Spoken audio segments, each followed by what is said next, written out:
இது அனுமதிக்கிறான். எதை இந்த மாதிரி அடிக்கல் நாட்டுறதுக்கு அனுமதிச்சுட்டு அந்த தேர்தல் பிரச்சாரத்தையே அங்கிருந்து ஆரம்பிக்கிறான். எங்க இருந்து? ராஜீவ் காந்தி வேட்டு விட்டாங்கல, அந்த தேர்தல் பிரச்சாரம் ஆரம்பிக்கிறது எங்க? அயோத்திக்கு பக்கத்துல வைசாபாத்ல இருந்து அவன் தேர்தல் பிரச்சாரத்தை என்ன செய்யறான்? இருந்து ராமராஜ்யம் அமைப்பு கொண்டு ஆரம்பிக்கிறான். கோஷம் எப்படி? ராமராஜ்யம். நேரு மதச்சார்பின்மை பேசவாச்சும் செஞ்சாரு. இந்த ராஜீவ் இருக்கிறான இவன் என்ன பண்ணா? இப்படி சொல்றான், ராமராஜ்யம் அமைப்பு கொண்டு அயோத்தியில இருந்து தேர்தல் பிரச்சாரத்தை ஆரம்பிச்ச என்ன அர்த்தம்? உனக்கு சப்போர்ட், நீ கோயில் கட்டுறதுக்கு நான் சப்போர்ட் இருந்தா அர்த்தம். இவ்வளவு வெளிப்படையாக சட்டமீறல் பண்ணாங்களே, இது உலகத்தில் எங்க நடக்குமா? அப்ப நீங்க என்ன நினைச்சுக்கிட்டு இந்த நாட்டை உருவாக்க எங்க பங்கு இல்லையா? எங்க வரிப்பணம் இல்லையா? மத்த எல்லாரையும் விட நாங்க எந்த வகையில குறைவு செஞ்சிருக்கிறோம்? அப்ப இந்தியாவுடைய அரசியல் சாசனப்படி எங்களுக்கு தர உரிமையை விட ஓட்டு பொறுக்கிறதுக்காக வேண்டி இந்த மாதிரி ஒரு அனுமதியை கொடுத்தான். அவனை அனுப்பி விட்டாங்க. அவன் திட்டம் பலிக்கல. அல்லாஹ் ஒருத்தர் இருக்கானா இல்லையா? அது செஞ்சு சரியா தவிர அது விடுதலை புலி டாபிக். எது நாம விடுதலை புலியை கண்டிக்கிறோம். ஆனா நான் என்ன சொல்ல வர்றேன், இந்த மாதிரி எல்லாம் ஆட்சியாளர்களுடைய தயவோடும் ஆசியோடும் தான் இந்த பாபர் மசூதியில என்ன பண்றாங்க? அடிக்கல் நாட்டு நடத்துறாங்க. அப்ப இது என்னன்னு கேட்டா, இது பாபர் மசூதி விஷயத்தை ஒரு சரியான ஒரு நியாயமான நேர்மையான ஒரு அதிகாரி இருந்தான்னு சொன்னா ஒரு அரை மணி நேரத்தில் முடிகிற ஒரு பிரச்சனை. இது 10 நிமிஷத்துல சால்வ் பண்ண வேண்டிய ஒரு பிரச்சனை. ஊதி ஊதி பெருசாக்கி இதை ஓட்டை அறுப்பதற்கு காங்கிரஸ்காரன் பயன்படுத்தினா அவனும் பயன்படுத்தான். 2 பேரும் பயன்படுத்தினாங்க. கடைசியில் என்னாச்சு? 1992 டிசம்பர் வருது இல்லையா? அப்பதான் இடிக்கிறதுக்கு பிளான் பண்றாங்க. என்ன செய்யறாங்க? நாங்கள் கர சேவை நடத்த போறோம். ஒரு கட்டடத்தை கோவில் கட்டுவதாக இருந்தா பழையதை இடிக்கணும்ல, பழையதை இடிக்கிறதுக்கு பேர் தான் கர சேவை. ஒரு இடத்துல இந்த இடத்துல கட்டுறது காலி பண்ணணுமா இல்லையா? அப்ப நாங்கள் கர சேவை நடத்த போறோம் அப்படின்னு டிக்ளேர் பண்ணிவிட்டு அப்ப ஒரு ஊர்வலத்தை விடுறாங்க. என்ன செய்யறாங்க?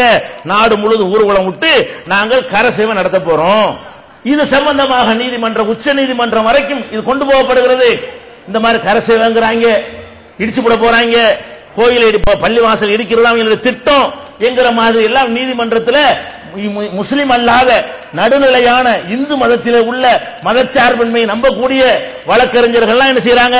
அவங்கள ஆர்வத்தோட எல்லாம் மனு தாக்கல் செய்யறாங்க. இது அனுமதிக்க கூடாது, நீதிமன்றம் அதுல கை வைக்க கூடாது என்று சொல்லி இருக்கும் பொழுது அந்த இடத்துல இடிக்கிறதுக்காக இவங்க திட்டம் போடுறாங்க. அது அனுமதிக்க கூடாது, தடுத்து நிறுத்த வேண்டும் என்று வழக்கு போடப்படுகிறது. ஆனா அந்த வழக்குக்கு பிறகு தடுத்தானா? இந்த ஊர்வலம் புறப்பட்டாங்க இல்ல, தடுத்தானா? தடுக்கல. என்ன பண்றாங்க? அவங்க நோட்டீஸ் அனுப்பி கேட்கப்படும் பொழுது அவங்க சைடுல இருந்து என்ன சொல்றாங்கன்னா, நாங்க பஜனை பாடுவோம், கரசேவனை இடிக்கிறது இல்ல, சும்மா சொல்றோம், பஜனை பாடுவோம், ராமரை வழிபடுவோம், கும்பிட்டு போயிட்டே இருப்போம் அப்படின்னு சொல்லி நீதிமன்றத்தில் உத்தரப்பிரதேச அரசாங்கம் பிஜேபி கையில் இருக்கு இல்லையா, அவனுடைய கல்யாண் சிங்கை வைத்து நீதிமன்றத்தில் தப்பான தகவலை கொடுக்குறாங்க.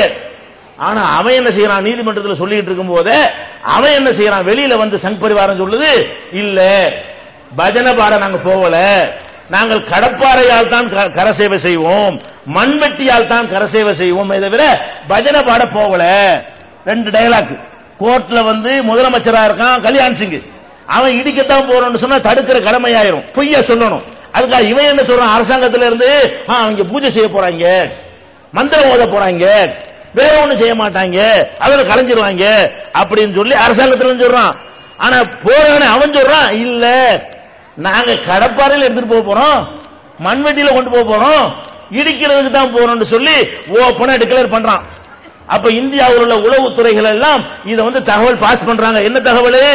இவங்க பள்ளிவாசலை இடிப்பதற்காக வேண்டி ஒரு டெம்பிள் அவங்களா கட்டி அது பெரிய தாம்பு கயிறை போட்டு எப்படி இழுக்கிறது, எப்படி ஏறுறது, ஏணி இல்லாம ஒருத்த மேல ஒருத்தன் ஏறி நிப்பாங்க பாத்தீங்களா இல்லையா?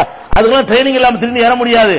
ஒருத்த மேல ஒருத்தனை 20 பேரை ஏத்தி விட்டு ஒருத்த மேல ஒருத்தன் ஒருத்த மேல ஒருத்தன் ஒருத்த மேல ஒருத்தன் சொல்லி ஏறுவதற்குரிய அதுக்குரிய ட்ரைனிங் எல்லாம் ஒரு இடத்தில் வைத்து இந்த ராணுவத்தில் மலை ஏறுற பயிற்சி எல்லாம் கொடுப்பாங்க.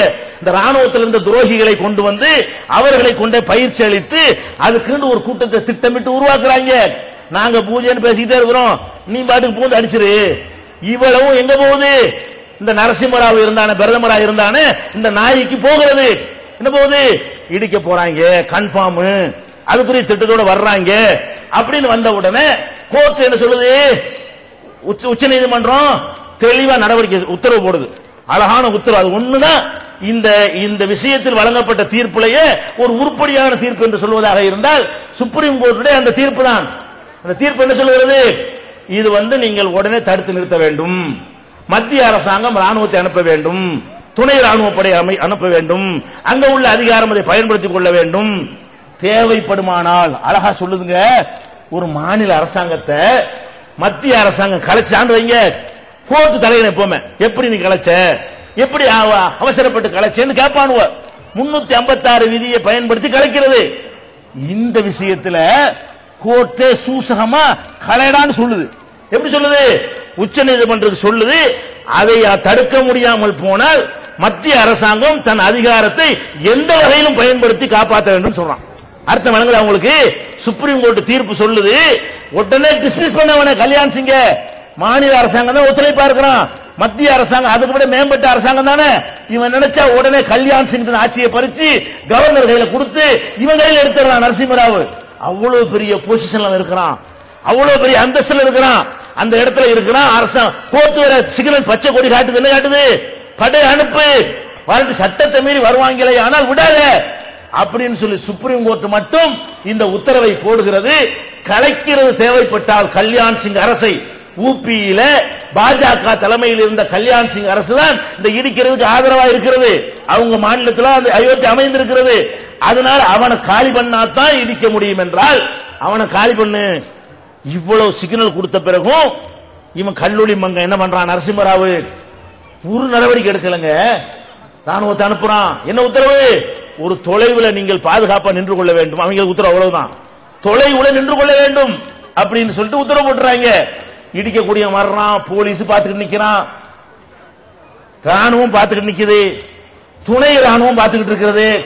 அதை விட கொடுமை என்னன்னு சொன்னா, இந்த இடிக்கிறாங்கல்ல அந்த படம் அன்றைக்கு எல்லா பேப்பர்லயும் வருது, அன்னைக்கு மாலை பத்திரிகைகள்ல வருது.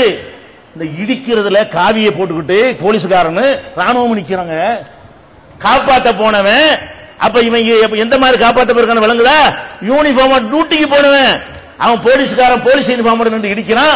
ராணுவத்தில் உள்ளவன் ராணுவ யூனிஃபார்மோட என்ன செய்யறான்? இடிக்கிற காட்சியெல்லாம் பார்க்கிறோம். இவ்வளவு பெரிய சட்டவிரோதமான காரியம் நடக்கிறது.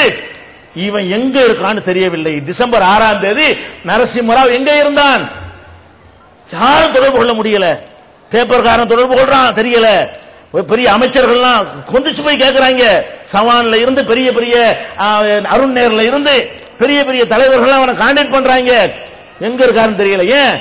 அவன் இடிக்கிறதுக்கு பிளான் பண்ணி கொடுத்துறான். நரசிம்மராவுடைய திட்ட பிரகாரம் தான் எல்லாம் நடந்ததுனாலதான் நீதிமன்றம் இவ்வளவு தெளிவாக பச்சை கொடி காட்டிய பிறகும் அவன் பார்த்துக்கிட்டே இருந்தான். இடிக்கிறாங்க. இடிக்கிறது எப்ப? காலையில் இடிக்க ஆரம்பிக்கிறாங்களா? கல்யாண் சிங் விளங்கிட்டான். என்ன விளங்கிட்டான்?